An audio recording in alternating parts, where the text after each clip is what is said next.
Assalamualaikum warahmatullahi wabarakatuh. Selamat pagi anak-anak. Hari ini kita akan belajar bahasa Indonesia, yaitu tentang teks eksplanasi. Apa sih itu teks eksplanasi? Pernahkah kalian mendengar kata ini sebelumnya? Teks eksplanasi, pengertian dari teks eksplanasi adalah teks yang menerangkan suatu proses yang bersifat ilmu pengetahuan alam seperti gejala alam, terjadinya pelangi, proses arus listrik, dan sebagainya. Jadi, ini adalah teks yang nantinya berisi tentang bagaimana bisa terjadi gejala alam, bagaimana terbentuknya pelangi, bagaimana arus listrik itu bisa sampai ke rumah. Nah, misalnya seperti itu. Kemudian teks eksplanasi ini termasuk dalam jenis karangan non-fiksi.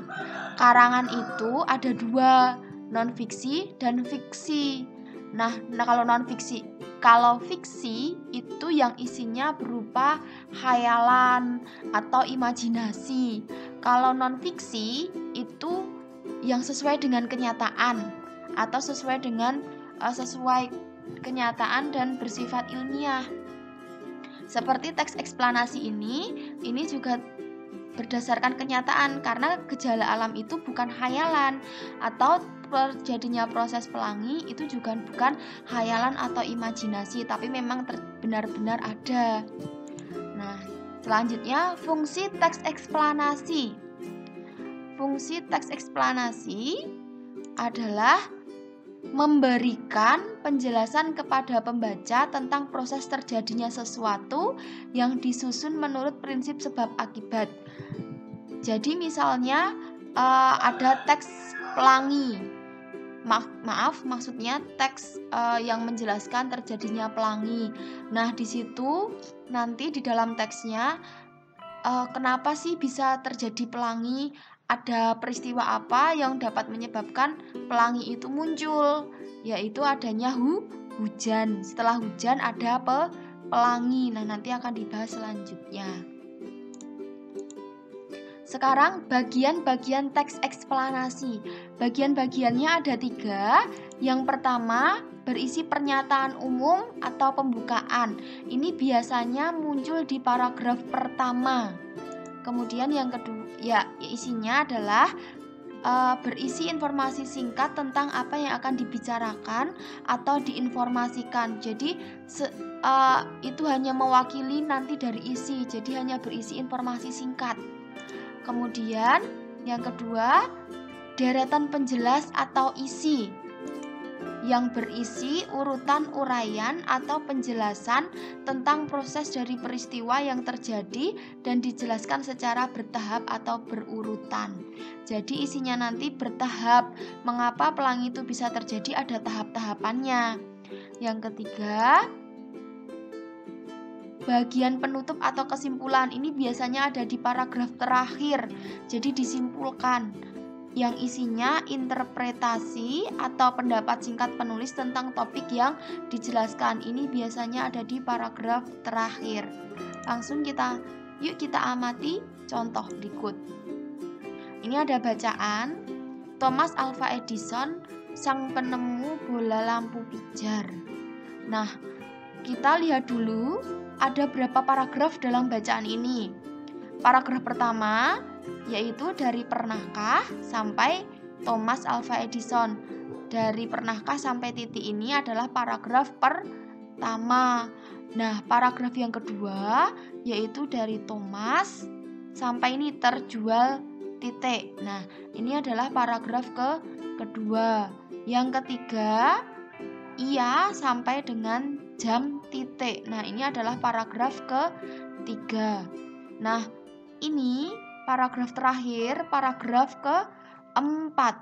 Jadi bacaan ini, teks eksplanasi ini ada 4 paragraf. Nah, sekarang mari kita amati mana saja yang termasuk bagian pembuka, mana saja yang masuk bagian penjelas atau isi, dan mana yang termasuk bagian kesimpulan. Nah, kita lihat dulu. paragraf pertama ini ya.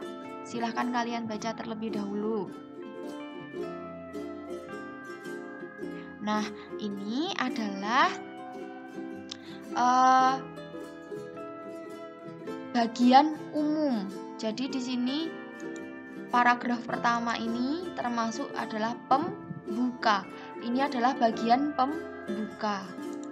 Nah, ini setelah paragraf pertama pembuka, paragraf kedua dan paragraf ketiga ini disebut dengan isi atau biasa disebut dengan deret penjelas. Kemudian, nah paragraf yang terakhir ini disebut dengan kesimpulan.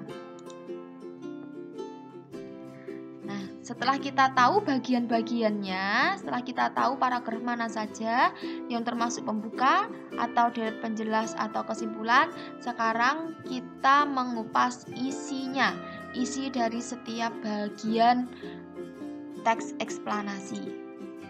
Paragraf pertama pembuka. Isinya adalah, setelah kalian baca, isinya adalah penemu bola lampu pijar adalah Thomas Alva Edison. Jadi nanti di sini ini hanya akan menjelaskan informasi secara umum bahwa yang menemukan itu adalah Thomas Alva Edison, dan informasi umum tentang matahari terbenam tentu akan sulit melakukan kegiatan di luar rumah karena lingkungan yang gelap gulita. Ini adalah informasi secara umum. Yang kedua, paragraf 2 penjelas. Paragraf 2 yang isinya adalah menjelaskan urutan tahun Thomas Alva Edison melakukan berbagai percobaan. Jadi di sini dijelaskan kapan Thomas Alva Edison ini lahir, kemudian pada usia berapa saja Thomas Alva Edison sudah melakukan berbagai percobaan yang dia lakukan. Kemudian paragraf yang ketiga ini juga masih paragraf penjelas. Ini menjelaskan tentang ia melihat dunia butuh penerangan. Berarti alasan sebabnya dia membuat lampu. Tadi itu kan teks eksplanasi itu adalah teks yang menjelaskan sebab akibat. Nah, sebab dari Thomas Alva Edison ini membuat lampu pijar adalah karena ia merasa bahwa dunia ini butuh penerangan. Kemudian ia menjelaskan lagi, ia menghabiskan waktu selama 2 tahun serta dana yang cukup besar. Nah, berarti ini adalah proses-prosesnya, proses tahun lamanya ia membuat lampu pijar. Nah, ini adalah isi dari paragraf ketiga, alasan Thomas Alva Edison membuat lampu pijar dan lama proses pembuatannya. Kemudian paragraf yang keempat, paragraf yang terakhir menjelaskan tentang kegigihan Thomas Alva Edison memberikan hal baru bagi dunia. Jadi Thomas Alva Edison ini pantang menyerah dan dia selalu ingin memiliki rasa ingin tahu yang tinggi sehingga dia mampu membuat lampu pijar yang dapat menerangi dunia. Nah, begini ya cara nanti mengerjakannya. Jadi kalian pertama mengetahui dulu mana bagian pembuka, mana bagian deret penjelas, dan mana bagian kesimpulan. Setelah itu kalian membaca teks, kemudian kalian menyimpulkan atau kalian mencari tahu isi dari setiap paragraf itu apa. Nah, ini adalah isi-isi dari setiap paragraf. Tugasnya adalah bacalah teks eksplanasi halaman 53 di buku tema 3, kemudian kerjakan seperti yang dicontohkan seperti ini, ya. Seperti ini contoh mengerjakannya. Jadi, teksnya nanti tidak perlu ditulis, cukup kalian tuliskan saja pada halaman 53 bagian pembuka paragraf berapa, bagian deret penjelas paragraf berapa dan berapa atau berapa saja, kemudian kesimpulannya paragraf berapa, kemudian ditulis isi per paragrafnya. Nah, begitu ya, nanti juga ditulis di buku tulis bahasa Indonesia. Dan pembelajaran kali ini semangat terus untuk mengerjakan tugasmu ya. pembelajaran kali ini Bu Rima akhiri sekian. Banyak kurangnya mohon maaf. Wassalamualaikum warahmatullahi wabarakatuh.